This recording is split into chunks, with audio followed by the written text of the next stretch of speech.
Chinese apps पर ban लगाने के बाद अब देश के प्रधानमंत्री नरेंद्र मोदी जी ने चीनी सोशल मीडिया ऐप वीबो से अपना अकाउंट डिलीट कर दिया है।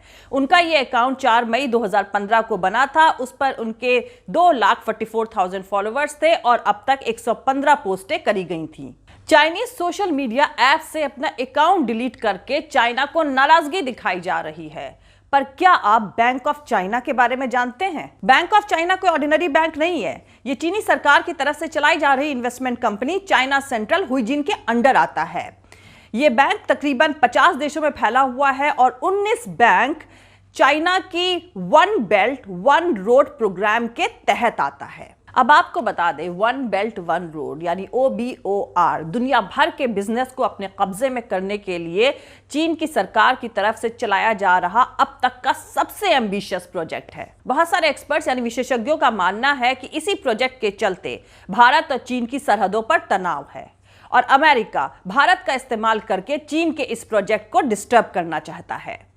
चलिए बैंक ऑफ चाइना पर वापस लौटते हैं। तो आपको बता दें, बैंक ऑफ चाइना पर टेररिस्ट ऑर्गेनाइजेशन को फंडिंग करने का इल्जाम था। उसके बावजूद भारत में इस बैंक को बिजनेस करने का लाइसेंस दे दिया गया। इस बैंक को भारत में बिजनेस करने का लाइसेंस को इंदिरा गांधी या पंडित जवाहरलाल नेहरू ने नहीं दिया है। इस बैंक को भारत में बिजनेस करने का लाइसेंस दिया गया था 2018 में प्रधानमंत्री नरेंद्र मोदी जी की तरफ से। बैंक ऑफ चाइना ने 2016 में भारत में सिक्योरिटी क्लियरेंस के लिए अप्लाई किया था और 2018 में SCO समिट के दौरान प्रधानमंत्री नरेंद्र मोदी जी चीनी प्रेसिडेंट शी जिनपिंग से इसे लाइसेंस देने का वादा करके आए थे। अगस्त 2019 में इस बैंक को भारतीय रिजर्व बैंक कानून 1934 के दूसरे शेड्यूल के अंदर शामिल कर लिया गया और इस बैंक को भारत में काम करने की परमिशन दे दी गई। और इससे पहले मोदी सरकार ने ही जनवरी 2018 से industrial and commercial bank of China को भारत में बिजनेस करने की परमिशन दे दी थी। तो इतने गहरे ताल्लुकात हैं प्रधानमंत्री नरेंद्र मोदी जी के चीन की सरकार के साथ। यही वजह है कि मोदी जी ने अब तक एक बार भी चीन का नाम नहीं लिया। बस चाइनीज ऐप्स को बैन करके और वीबो से अपना अकाउंट डिलीट करके नाराजगी जाहिर करी जा रही है। गोदी मीडिया में 56 इंची का सीना कहे जाने वाले प्रधानमंत्री ने भारत की सरहद में चीनी फौजों की घुसपैठ और हमारे 20 बहादुर सैनिकों की शहादत का बदला 59 चाइनीज ऐप्स को बैन करके ले लिया है। सरकार का भोपू मीडिया ऐसा कहकर भोले भाले देशवासियों को गर्व महसूस करा रहा है। The sheer suddenness of the move, the unexpected nature of the move, the unpredictability of the move, the fact that there was no warning to the Chinese. They don't know what hit them. Now the Chinese will know. Now the Chinese will know that when we want to act, we shall act as we wish without warning. That we shall move in stealth and attack when necessary. Reason number 3, and this is Naya Bharat viewers, the new India. मेरे हिसाब से अगर 3 कम apps पर ban लगाया गया होता, यानी 59 की जगह 56 चाइनीज ऐप्स पर बैन लगा होता, तो भोपू मीडिया को मोदी सरकार के चाइना को सबक सिखाने वाले इस प्रोपेगेंडे को चलाने में ज्यादा कामयाबी हासिल होती। गोदी मीडिया की हेडलाइन भी ज्यादा सेंसेशनल लगती। 56 इंची के छाती वाले प्रधानमंत्री ने चाइना के उड़ाए 56 ऐप, थर थर कांप रहा है चाइना। जरा सोचिए, आपका एक दोस्त जिसके साथ आप घूमते हो, झूला झूलते हो, बिजनेस करते हो, वो आपकी जमीन पर कब्जा कर ले और आप उससे बदला लेने के लिए उसे व्हाट्सएप पर ब्लॉक कर दें। आपके वो चमचे जिनको आपसे फाइनेंशियल फायदा मिलता हो, वो आपके इस कदम को मास्टर स्ट्रोक बताएं। लेकिन जिस गद्दार दोस्त को आपने व्हाट्सएप पर ब्लॉक किया है और आपके पालतू इसका प्रोपेगेंडा आपकी दिलेरी दिखाने के लिए कर रहे हो और आप उस गद्दार का नाम अपने घर की महफिल में लेने की भी हिम्मत नहीं जुटा पा रहे हैं, तो देश के मीडिया के बाजार में दिलेरी दिखाने का यही तमाशा चल रहा है। सरकार के इस नए तमाशे की कहानी आगे जारी रहेगी, लेकिन उससे पहले जो लोग हमारे इस चैनल पर नए हैं वो हमारा YouTube channel political Tamasha with doctor Arshi को सब्सक्राइब करके वहां पर लगी बेल आइकॉन को जरूर दबा दें ताकि आपको हमारे आने वाले हर वीडियो की अपडेट्स मिलती रहे। और दोस्तों, अगर आपको हमारा काम पसंद आता है, हमारे वीडियोस पसंद आते हैं, तो www.patreon.com/Dr Arshi Khan पर जाकर डोनेट करके आप हमारे काम को सपोर्ट कर सकते हैं। तो चलिए शुरू करते हैं। चाइनीज ऐप्स बैन करने का तमाशा करने वाले ने टिकटॉक समेत कई तमाम चाइनीज कंपनियों से सैकड़ों करोड़ रुपए का चंदा पीएम केयर में लिया है। इनमें वो कंपनियां भी शामिल हैं जिनका ताल्लुक चीनी सेना से भी है। मोदी जी को इन कंपनियों का चंदा वापस कर देना चाहिए, लेकिन वापस करना तो दूर, मोदी सरकार शायद इस सच्चाई को एक्सेप्ट भी ना करे। कांग्रेस का कहना है कि चीनी कंपनी हुआवे ने 7 करोड़ रुपए पीएम केयर फंड में दिए हैं और इस चीनी कंपनी हुआवे का सीधे सीधे लिंक चाइना की पीपल लिबरेशन आर्मी के साथ है। टिकटॉक ने पीएम केयर फंड में 30 करोड़ रुपए दिए हैं और पेटीएम ने 100 करोड़ रुपए दिए हैं। सत्तारूढ़ सरकार का ये फंड है। अब इस फंड में, इस संदर्भ में कोविड के नाम पे आपने 9,678 करोड़, समझ लीजिए 10,000 से 250 करोड़ कम, 300 करोड़ कम फंड्स रिसीव किए। कहां से? वो नमकीन चीनी से, मीठी वाली चीनी नहीं, नमकीन चीनी देश से।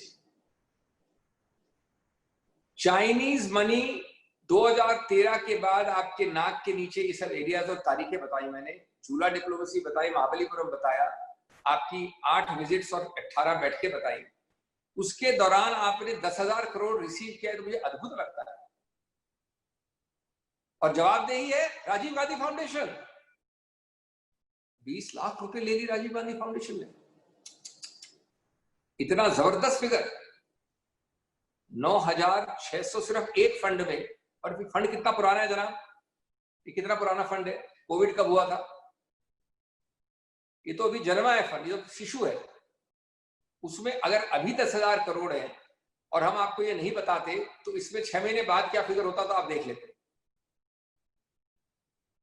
इसका जरा हम और आकलन करें इस आंकड़े का। 7 करोड़ है एक कंपनी हुआई द्वारा।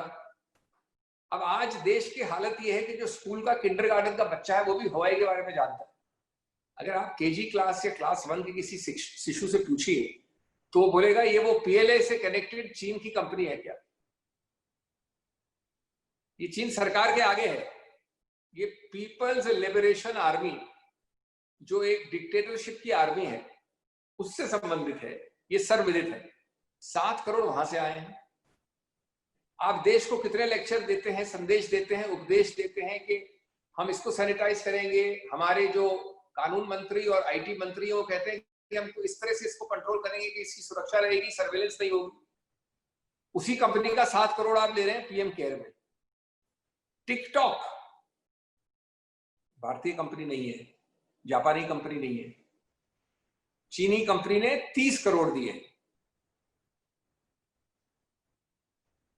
पेटीएम, जिसके बारे में बीच में भी आपने काफी हल्ला किया था, बल्कि एक वक्त तो प्रमोट भी बहुत किया था, फिर प्रमोशन तो कम हो गया, लेकिन ये चीजें होने लगी। 100 करोड़।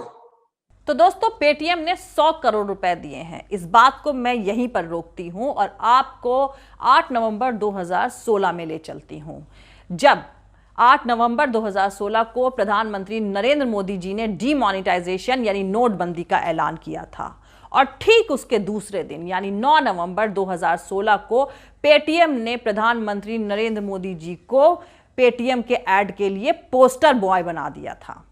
और 9 नवंबर 2016 को देश के सभी अखबारों के फ्रंट पेज पर पेटीएम के ऐड थे और उसके पोस्टर बॉय थे मोदी जी। तो दोस्तों, चाइनीज ऐप्स तो हम लोग अपने फोनों से डिलीट कर ही देंगे, लेकिन उससे पहले हम जान लेते हैं चीन की भारत में मौजूद सबसे बड़ी कंपनी के बारे में, जो आपके फोन्स और आपके दुकान में मौजूद है। नाम है पेटीएम। देश के कुछ भोले भाले लोग पेटीएम का मालिक विजय शेखर शर्मा को समझते हैं, क्योंकि वो इस कंपनी के मैनेजिंग डायरेक्टर हैं। पर क्या आप लोग जानते हैं कि विजय शेखर शर्मा की इस कंपनी पेटीएम में कितने % की हिस्सेदारी है?